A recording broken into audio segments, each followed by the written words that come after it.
네, 오늘은 외국인이 비교적 강하게 장 초반부터 순매도를 하고 있습니다. 1,300억 원이 넘어선 상황이고 의외로 또 기관 같은 경우에는 800억 원대 순매수를 하고 있는데 수급 포인트는 어떤 말씀을 해주실지 또 전화 연결해 보겠습니다. SK증권 영업부 PIB센터의 김우식 차장입니다. 안녕하세요. 네, 안녕하십니까. 네, 오늘 포인트는 먼저 어떤 단어로 정의를 해주시겠어요? 예, 오늘 수급 포인트는 착시로 가는 게 맞겠죠. 아마 수급 포인트 보시면 금방 감 잡으신 분들 계실 겁니다. 바로 현대 로템 얘기가 되겠는데요. 현대 로템이 이제 새롭게 상장을 하면서 수급이 갑자기 와장창 바뀌는 느낌입니다. 외국인 대규모 매도가 오전부터 나오고 있고, 웬일인지 기관들은 매수를 하고 있거든요. 자, 이게 모두가 현대 로템 때문이다. 그렇게 보시면 될 것 같습니다. 기본적으로 이제 현대 로템에 대한 어떤 외국인 매도가 지금 나오고 있고 기관은 또 강한 매수를 보여주고 있는데 뭐 그럴 수밖에 없는 구조죠. 공모를 통해서 이제 물량을 확보하기에는 턱없이 부족했기 때문에 국내 기관들 뭐 펀드도 있고 많지만 국내 기관들은 시총이 상당히 큰 회사 아니겠습니까? 기본적으로 채워야 될 게 있거든요. 해서 그 기본적인 채우기 과정으로 기관은 매수를 하고 있고 외국인은 뭐 딱히 그럴 이유가 없죠. 해서 지금 뭐 펀드멘탈 뭐 생각했는지 모르겠지만은 리포트 몇 개 나온 걸 좀 참고를 하시면 좋겠지만은 어쨌든 채울 필요가 없는 외국인들 같은 경우는 매도에 나서고 있다. 딱 요 구도입니다. 해서 현대 로템에 대한 외국인의 매도가 지금 집중이 되면서 전체 시장에 대해서 오전에 외국인 매도가 좀 강하게 잡히고 있죠. 1,000억 이상 벌써 잡히는데 대부분은 지금 현대 로템과 관련된 외국인 매도기 때문에 이건 착시 효과다 그렇게 보시면 될 것 같고요. 자, 오늘도 외국인의 매도 같은 경우 살펴보자면은 비차익적으로 뭐 대규모 매도가 잡히는 게 아니죠. 전혀 그런 모습이 안 보이고요. 다만 현대 로템 쪽에만 어떤 현대 로템이라는 개별주에만 쏠려 있기 때문에 뭐 오늘 외국인 매도가 많이 나온다고 해서 갑자기 뭐 두려워하거나 그럴 필요는 전혀 없다 그렇게 말씀드리겠습니다. 현대 로템을 제외한다 그러면은 외국인들은 뭐 살짝 매수 내지는 뭐 한 보합 정도로 보시는 게 맞는 것 같습니다. 다만 이 로템을 제외하고 시장을 보더라도 외국인들 매수세가 많이 둔화됐다는 것은 오늘도 확인이 되고 있다는 거죠. 어제도 종가에 또 갑자기 들어오면서 1,000억 정도 플러스를 잡혔는데 그걸 제외한다 그러면은 어제도 역시 외국인 수급은 소강 상태 상당히 약했다는 거죠.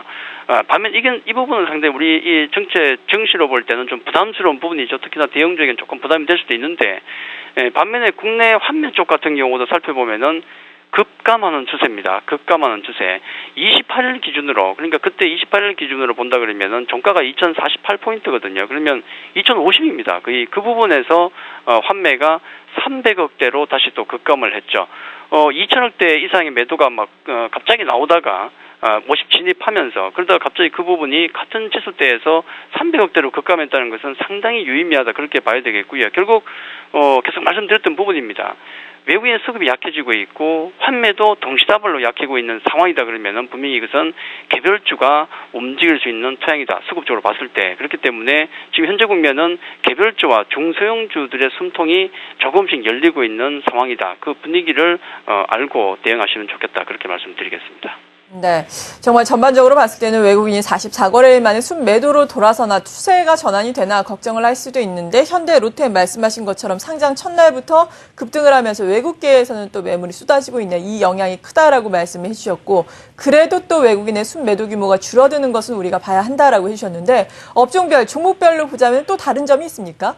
예, 뭐 소강 상태의 어떤 분위기 그걸 뭐 여실히 보여주고 있는 상황이죠. 뭐 앞서 말씀드렸지만 외국인들은 현대 로템으로 인해서 순매도를 기록하고 있더라. 자, 그건 제외하고 노이즈로 보고 가야 되겠죠.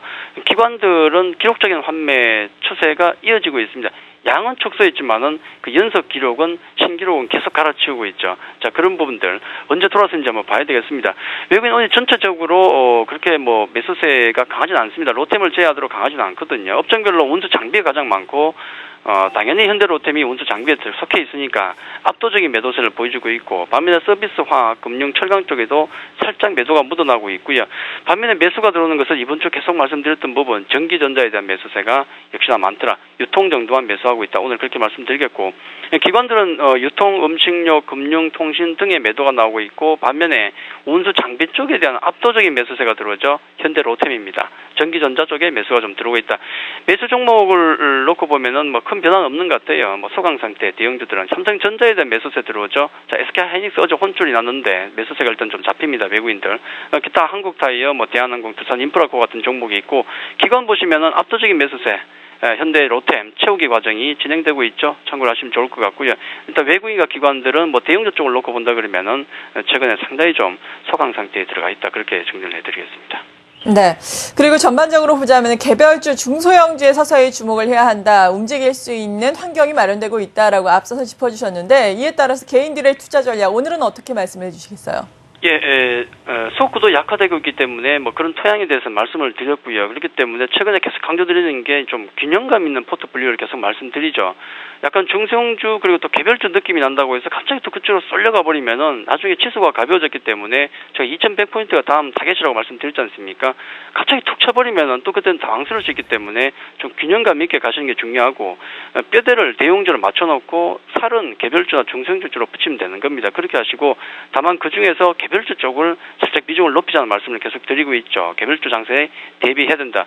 다만 실적이 부진한 종목은 무조건 빼고 가자. 제가 계속 그렇게 말씀드리는데 어제 제가 대형 개별주 2개를 말씀드렸죠. 삼성전자와 NC소프트 2 종목을 개별 대형주로 말씀을 좀 드렸고요. 오늘은 조금 낮춰가지고 중대형 개별주로 한번 좀 가보겠는데 2개를 말씀을 좀 드리겠는데 아마 환매가 더 줄어들면 제가 중소형주 쪽도 갈 겁니다. 그렇게 갈 건데 그건 좀 두고 봐야 되겠고 오늘 중대형 개별주를 보자 그러면은 파라다이스와 SM에 대해서 잠깐 말씀을 좀 드리겠는데 둘 다 공통적으로 엔터주입니다. 약간 그런 느낌이 있고 2 종목의 공통점은 파라다이스는 10월 들어서 외국인이 코스닥 순매수 1위 종목이 되겠고요. SM은 10월 들어서 기관들의 매수 순매수 1위 종목이다. 각각 특징이 있겠죠. 특히나 SM 같은 경우는 기관들이 2013년 가장 많이 산 종목입니다. 코스닥 중에서. 파라다이스의 특징 그러면은 물론 내년에 개별 소비세가 부과되긴 하지만은 중기 성장성이 워낙 크기 때문에 외국인의 매수가 들어오는 것이 아닌가 좋게 평가를 좀 해야 될 것 같고요. 자, SM 같은 경우는 과거에 힘들었던 구간들이 지금 지나가고 있습니다. 턴어라운드거든요. 자, SM 차트를 보고 좀 맞추도록 하겠는데요.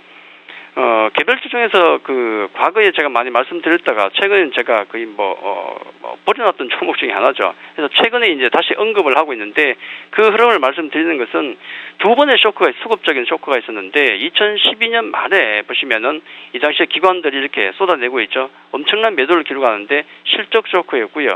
혹시나 했었는데 다시 한번 실적 쇼크를 한 번 더 보이죠. 여기서 한 번 더 보이고 그러다가 추세적으로 기관 매수세가 들어오고 있는 모습이 확인이 되고 있습니다. 왜 그런가? 실적 추세가 완전히 바뀌거든요. 3분기부터 해서 다시 100억대 이상을 진입할 것으로 보이는데 중국 시장의 기대도 있고 또 최근에 나온 신인 가수 그룹 엑소에 대한 기대도 크고요. 거기다가 자회사 SK CNC 같은 경우가 수익 구조가 지금 돌아서고 있죠. 자, 이런 부분들이 실적에 반영되고 있기 때문에 역시 SM이나 파라다이스 같은 종목들은 좀 중기적인 관점에서 조금 밀릴 때마다 관심을 가지면 좋은 종목이 아닌가 그렇게 말씀을 좀 드리도록 하겠습니다.